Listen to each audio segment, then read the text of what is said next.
Classes. Political science में chapter चल रहा है 6 केंद्र सरकार, ठीक है, जिसमें अपन ने लोकसभा का फॉर्मेशन, लोकसभा की पावर, ठीक है, राज्यसभा का फॉर्मेशन, राज्यसभा की पावर। अब इसमें क्वेश्चन आता है, मान लो संसद की पावर को एक्सप्लेन करो, तो आपको क्या करना है, अलग से याद नहीं करना है। लोकसभा की जो पावर है और राज्यसभा की जो पावर है उनको मिक्स करके आप लिख सकते हैं उसके अंदर।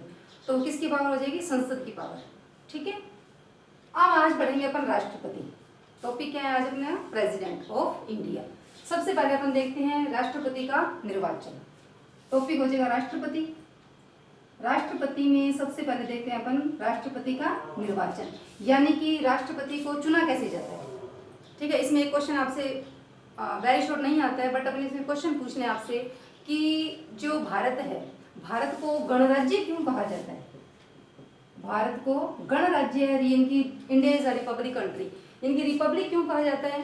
तो इसमें आंसर क्या आएगा, इंडिया को रिपब्लिक इसलिए कहा जाता है कि इंडिया का जो हेड है उसको क्या किया जाता है, चुना जाता है, ठीक है। और इंडिया का हेड कौन है, राष्ट्रपति, ठीक है। इसलिए भारत क्या है, गणराज्य है। राष्ट्रपति के निर्वाचन में सबसे पहले अपन देखते हैं राष्ट्रपति को चुनने के लिए कौन सी पद्धति का यूज किया जाता है। तो दो हैं, एक तो है राष्ट्रपति को अप्रत्यक्ष निर्वाचन पद्धति के थ्रू चुना जाता है, ठीक है, और दूसरा है एकल संक्रमणीय मत पद्धति। तो अप्रत्यक्ष निर्वाचन पद्धति, अप्रत्यक्ष निर्वाचन पद्धति में भाग कौन कौन लेगा, संसद के दोनों सदनों के निर्वाचित सदस्य, यानी कि राष्ट्रपति को चुनने के लिए संसद के दोनों सदन मतलब लोकसभा और राज्यसभा, लोकसभा और राज्यसभा के चुने हुए सदस्य, निर्वाचित मतलब जिनको क्या किया गया है, चुना गया है, वो सदस्य, ना कि नॉमिनेटेड, जिनको राष्ट्रपति ने नॉमिनेट किया है वो सदस्य इसके अंदर पार्टिसिपेट नहीं कर सकते, पहली बात। दूसरी बात है राज्य विधानसभाओं, ठीक है, राज्य की कौन, विधानसभा, राज्य की विधानसभा व संघ की विधानसभा, संघ की विधानसभा। ये चीज कब की गई, ये चीज की गई थी 70वें संवैधानिक संशोधन के अंदर, ठीक है। 70 जब अमेंडमेंट हुआ उसके अंदर ये चीज कही गई क्या, कि संघीय जो विधानसभा है वो उनके सदस्य भी क्या लेंगे, राष्ट्रपति के निर्वाचन के अंदर भाग लेंगे। तो संघीय विधानसभा भी कौन कौन से में, केंद्र शासित प्रदेश तो कितने हैं, 7, लेकिन संघीय विधानसभा कहाँ कहाँ है, विधानसभा केवल 2 जगह है, दिल्ली और पुदुचेरी, ठीक है। तो दिल्ली और पुदुचेरी की जो विधानसभा के सदस्य हैं वो भी किसमें भाग लेते हैं, राष्ट्रपति के निर्वाचन में भाग लेते हैं। ये तो रही अप्रत्यक्ष निर्वाचन पद्धति। अब देखते हैं एकल संक्रमणीय मत पद्धति, ठीक है। एकल संक्रमणीय यानी कि सिंगल ट्रांसफरेबल वोट सिस्टम, ठीक है। ये चीज मैंने पहले बताई थी आपको एग्जाम्पल के थ्रू, ABCD वाला एग्जाम्पल दिया था, वही चीज इसके अंदर है। एकल संक्रमणीय मत पद्धति के अंदर वोट चुनाव में भाग कौन लेगा, यही लेंगे कौन, संसद के दोनों सदन, निर्वाचित सदस्य और राज्य विधानसभाओं व संघीय विधानसभाओं के निर्वाचित सदस्य। ये तो बात रही इसकी। अब बात करते हैं एकल संक्रमणीय मत पद्धति। तो ये इसके अंदर क्या करेंगे, ये इसके अंदर पार्टिसिपेट करेंगे। अब पार्टिसिपेट तो करेंगे तो इनका जो वोट सिस्टम है वो क्या रहेगा, एकल संक्रमणीय मत पद्धति, single transferable vote. Single transferable vote एक बार रिपीट कर देती हूँ, जैसे मैंने कहा था इसके लिए क्या किया जाता है, न्यूनतम वोट, यानी कि राष्ट्रपति को चुनने के लिए क्या निर्धारित किया जाता है, न्यूनतम कोटा। इस न्यूनतम कोटे का भी क्या होगा, एक मेथड होगा, दिए गए वैध मत, ठीक है, जितने वोट डाले गए हैं वो और जितने व्यक्ति चुने जाने हैं वो, तो चुना जाना तो एक ही है, इसको डिवाइड अपन किससे कर देंगे, 1000 से। अब सपोज करो ये कुछ भी आंसर आता है, मान लो हमने मान लिया आंसर यहाँ आता है 100, मान लिया एक बार के लिए कि आंसर कितना आता है 100। अब ABCD जब कैंडिडेट इसमें वोट इलेक्शन लड़ रहे हैं तो किसी के पास भी मान लो 100 वोट नहीं आए, ठीक है, तो इसमें जैसे मान लो इसके पास 80 आ गए, इसके पास मान लो 90 आ गए, इसके पास 70 आ गए या इसके पास 50 आ गए, ठीक है, बट 100 तो किसी के पास नहीं है ना, ठीक है। अब ज्यादा किसके पास है, B के पास, तो इसके वोट और इसके वोट और इसके वोट इसके पास क्या हो जाएंगे, ट्रांसफर हो जाएंगे, ठीक है। ये बोलेंगे अपन एकल संक्रमणीय मत पद्धति। क्लियर। तो राष्ट्रपति का चुनाव कैसे होगा, अप्रत्यक्ष निर्वाचन पद्धति के थ्रू और एकल संक्रमणीय मत पद्धति के थ्रू। फिर अपन देखते हैं राष्ट्रपति को महाभियोग, यानी कि राष्ट्रपति को हटाया कैसे जाता है। इसी में देखो ये आर्टिकल, अच्छा राष्ट्रपति का कार्यकाल कितना है, राष्ट्रपति का कार्यकाल है 5 वर्ष, ठीक है। राष्ट्रपति का कार्यकाल कितना है? 5 वर्ष। क्या राष्ट्रपति को 5 वर्ष पूर्व भी हटाया जा सकता है? तो आंसर आएगा हाँ। कैसे? आर्टिकल अनुच्छेद यानी कि एक अनुच्छेद 61 क्या कहता है? अनुच्छेद 61 कहता है कि राष्ट्रपति यदि संविधान का पालन नहीं करता है, यानी कि संविधान के अकॉर्डिंग नहीं चलता है, तो राष्ट्रपति को उसके पद से क्या कर दिया जाएगा? हटा दिया जाएगा। अब राष्ट्रपति को हटाना है तो राष्ट्रपति को देश का प्रमुख है तो उसको सिंपल मेथड से तो हटा नहीं सकते, उसको हटाने के लिए भी क्या चाहिए? अच्छा, राष्ट्रपति को हटाने के लिए प्रस्ताव कौन से सदन में लाया जाएगा? ठीक है, क्वेश्चन है ये आपसे कि राष्ट्रपति को हटाने के लिए कौन से, तो ये आपने पहले क्लियर किया। राष्ट्रपति को हटाने के लिए अनुच्छेद कौन सा है? अनुच्छेद है 61, आर्टिकल कौन सा है? 61। इसमें देखो क्वेश्चन आपका इतना से ही पूछ सकता है, वो राष्ट्रपति के अगेंस्ट महाभियोग कैसे लाया जा सकता है। तो अनुच्छेद आर्टिकल 61, तो सबसे पहले अपन लिखेंगे राष्ट्रपति का कार्यकाल कितना है? 5 वर्ष। अगर राष्ट्रपति संविधान के अकॉर्डिंग नहीं चलता है तो राष्ट्रपति को उसके पद से पहले भी हटाया जा सकता है। ये तो रही पहली बात। अब हटाया कैसे जाएगा? तो राष्ट्रपति को हटाने के लिए संसद के दोनों सदनों में से किसी भी सदन में प्रस्ताव को लाया जा सकता है। बात क्लियर है? यानी कि उपराष्ट्रपति को हटाने के लिए तो प्रस्ताव कहाँ लाया जाता है? पहले राज्यसभा में लाया जाता है, फिर लोकसभा में लाया जाता है। परंतु राष्ट्रपति को हटाने के लिए प्रस्ताव, अच्छा, राष्ट्रपति को हटाने के लिए राज्य की विधानसभाओं का कोई भी पार्टिसिपेशन इसके अंदर नहीं होता, केवल किसका होता है? संसद का। तो संसद के अंदर, संसद के किसी भी सदन के अंदर, यानी कि राष्ट्रपति को हटाने के लिए लोकसभा में भी या राज्यसभा में भी, ठीक है, कहीं भी प्रस्ताव ला सकते हैं। ये तो रही पहली बात। अब प्रस्ताव लाना, मान लो लोकसभा के अंदर प्रस्ताव ले, ठीक है, या राज्यसभा में ले, तो ऐसे ही नहीं ले, उसमें क्या करना पड़ेगा? जितने सदस्य हैं उनका 1/4 जो सदस्य हैं वो उस पर क्या करेंगे? पहले अपने हस्ताक्षर करेंगे, ठीक है। हस्ताक्षर करने के बाद ये अप्रूवल हो जाए, 1/4 सदस्य अगर राष्ट्रपति को हटाने का जो प्रस्ताव लाया गया है उस पर साइन कर दे, फिर उसके 14 डेज के बाद क्या होगा? उस पर डिस्कशन होगा, ठीक है, डिस्कशन होगा। अब 1/4 सदस्यों ने तो क्या कर दिए? हस्ताक्षर। 1/4 सदस्य ने तो क्या कर दिए? हस्ताक्षर। हस्ताक्षर होने के बाद क्या होगा? 14 डेज के बाद उस पे क्या होगा?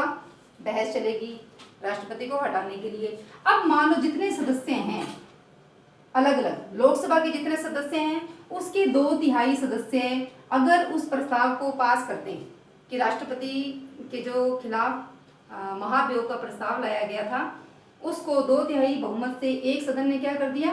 पास कर दिया। अब वो जो पास हुआ प्रस्ताव है वो कहाँ जाएगा? पहले मान लो लोकसभा में लाए तो वो जाएगा कहाँ? राज्यसभा में। क्लियर? राज्यसभा में जाने के बाद भी क्या प्रोसेस रहेगी? राज्यसभा में जाने के बाद वहां या तो राज्यसभा खुद या राज्यसभा एक समिति बना सकती है महाभियोग चलाने के लिए। तो राज्यसभा के अंदर भी कितने? राज्यसभा के जितने कुल सदस्य हैं उनका 2/3, ठीक है, यानी कि दोनों का अलग अलग, लोकसभा का अलग, दोनों को मिलाकर के 2/3 नहीं है, लोकसभा का अलग 2/3, राज्यसभा का अलग 2/3। अब दोनों सदनों से प्रस्ताव पास हो गया 2/3 बहुमत से, तो राष्ट्रपति को क्या करना पड़ेगा? अपने पद से त्याग पत्र देना पड़ेगा। ये है राष्ट्रपति के अगेंस्ट क्या? महाभियोग।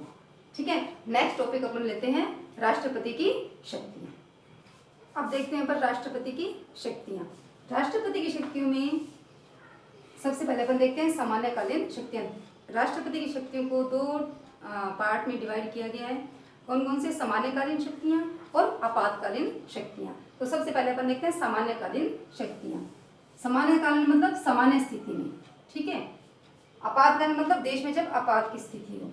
सबसे पहले इसमें देखते हैं कार्यपालिका या प्रशासनिक शक्तियां। आर्टिकल 53 के अनुसार संघ की जितनी भी कार्यवाहक शक्तियां हैं उसका जो हेड है वो कौन होगा? राष्ट्रपति। अब है भले इसी नाम मात्र का, परंतु हेड कौन है? राष्ट्रपति, ठीक है। इसमें सबसे पहले आता है महत्वपूर्ण अधिकारियों की नियुक्ति, यानी कि जो राष्ट्रपति है वो देश के महत्वपूर्ण अधिकारियों की क्या करेगा? नियुक्ति करेगा। सबसे पहले तो किसकी नियुक्ति करता है? प्रधानमंत्री की नियुक्ति भी कौन करता है? राष्ट्रपति करता है। प्रधानमंत्रियों की सलाह से वो क्या करेगा? अन्य मंत्रियों की भी नियुक्ति करेगा। पहली बात। राज्यपाल, राज्यपाल की जो नियुक्ति है वो किसके द्वारा की जाएगी? राष्ट्रपति के द्वारा। सुप्रीम कोर्ट का जो CJI है यानी कि चीफ जस्टिस ऑफ इंडिया, ठीक है, उसकी नियुक्ति, और हाई कोर्ट के मुख्य न्यायाधीश CJ की, चीफ जस्टिस ऑफ इंडिया, और हाई कोर्ट का जो चीफ जस्टिस है उसकी नियुक्ति भी किसके थ्रू की जाएगी? राष्ट्रपति के द्वारा की जाएगी। महालेखा परीक्षक और नियंत्रक, इसकी नियुक्ति भी किसके द्वारा की जाती है? राष्ट्रपति के द्वारा। यूपीएससी यानी कि संघ लोक सेवा आयोग, ठीक है, संघ लोक सेवा आयोग का जो अध्यक्ष है उसकी नियुक्ति भी किसके द्वारा की जाती है? राष्ट्रपति के द्वारा की जाती है। ये तो है नियुक्ति संबंधी शक्ति।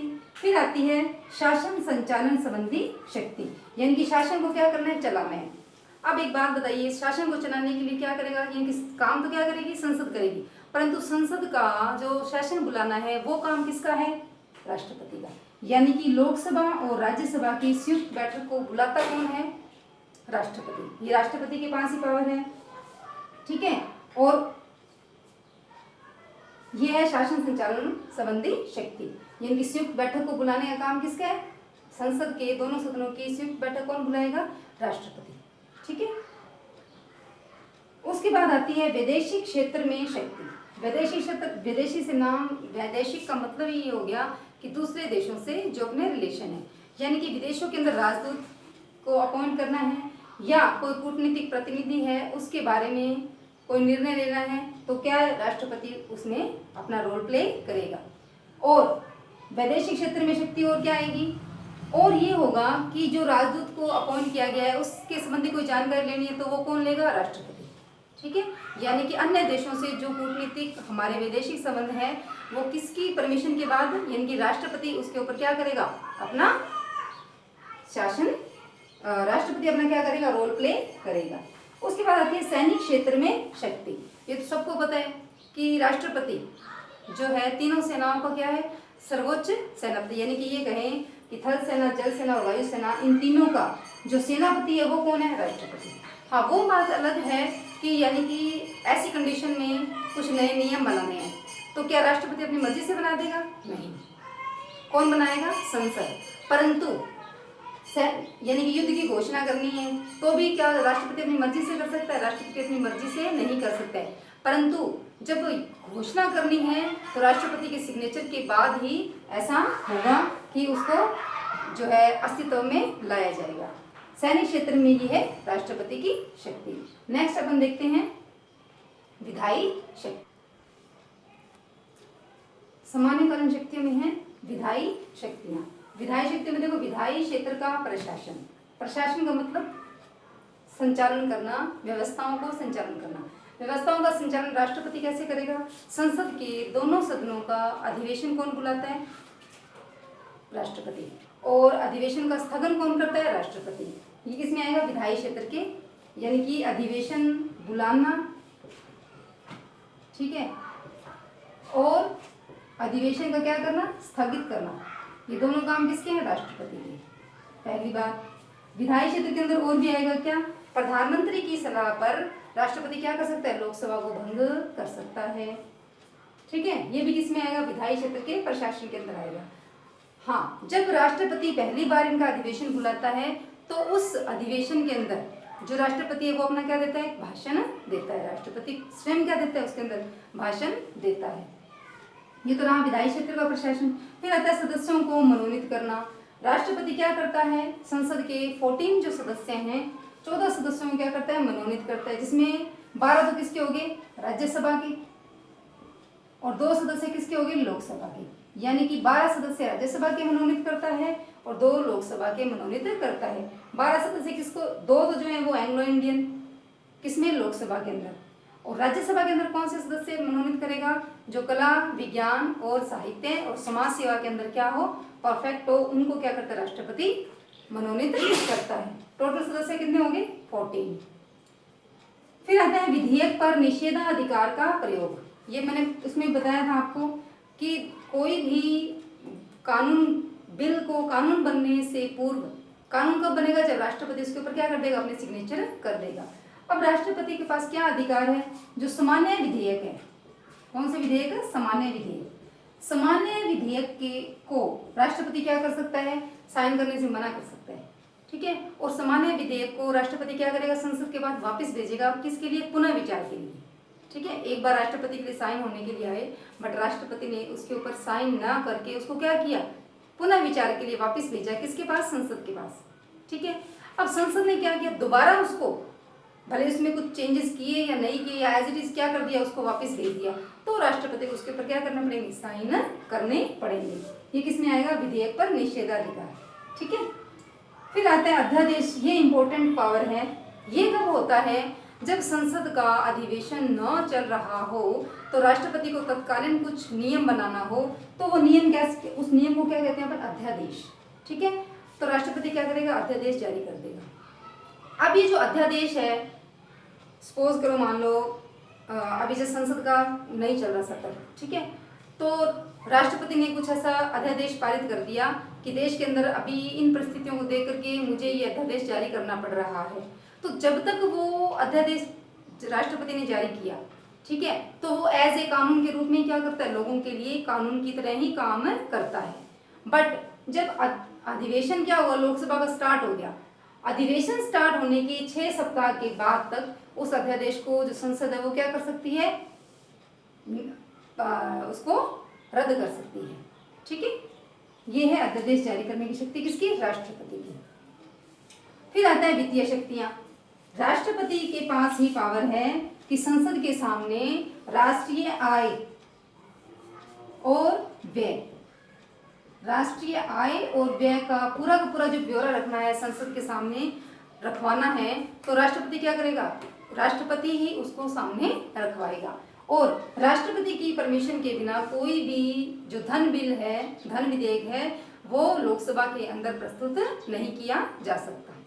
ठीक है। ये है वित्तीय शक्तियां।